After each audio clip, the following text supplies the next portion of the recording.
It sounds like a headline from the Babylon Bee. The Southern Poverty Law Center, which built its reputation on suing the Ku Klux Klan into bankruptcy, was actually paying Klan members and bankrolled an organizer of the Charlottesville Unite the Right rally. The Justice Department alleges that not only did the SPLC pay these white nationalists, but it also set up shell companies to hide it. The Southern Poverty Law Center, on top of perpetuating this widespread, decade-long, multi-million-dollar fraud, conducted more criminal activity.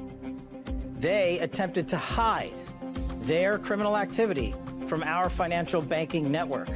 They set up shell companies and entities around America so that the financial institutions that we rely on as everyday Americans were deceived in believing that money was not coming from the Southern Poverty Law Center in the perpetration of this scheme and fraud. For its part, the SPLC doesn't deny funding KKK members. It just says they were part of a program of informants that tipped the SPLC off to violent threats. SPLC President Brian Fair says the program saved lives. Let's not immediately dismiss the SPLC's claim here. There's reason to believe the SPLC may originally have created this program for exactly that purpose. After all, the Klan firebombed the SPLC's offices in 1983. But the DOJ's indictment isn't talking about the 1980s or the 1990s. The activity in the indictment started in 2014. According to the indictment, the SPLC wasn't just funneling $3 million to informants. No,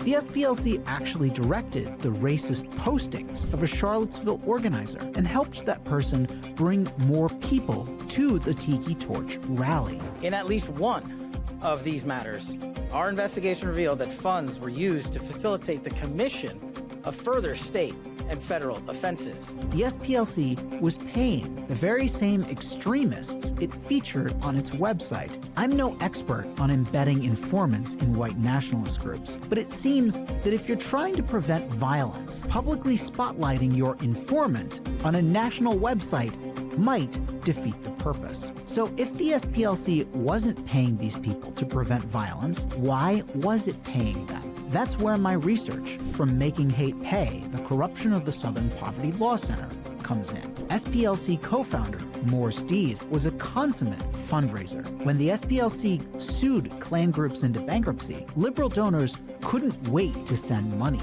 Eventually, Dees ran out of grand dragons to slay, but the fundraising machine demanded the SPLC keep finding hate. Klan Watch evolved into Hate Watch, and the SPLC began placing mainstream conservative and Christian groups on a hate map alongside defunct Klan chapters. There was artificially high demand for hate, and the SPLC struggled to keep up with the supply. That exaggeration has consequences. In 2012, a gunman used the SPLC's hate map to target the Family Research Council. More recently, SPLC put Turning Point USA on the map, and months later, Tyler Robinson allegedly murdered Charlie Kirk to silence his hate. So yes, it sounds like Babylon Bee's satire, but it's real. And it's another reminder that the Babylon Bee itself is among the SPLC's many targets. It's been the honor of my life to defend good people from SPLC smears,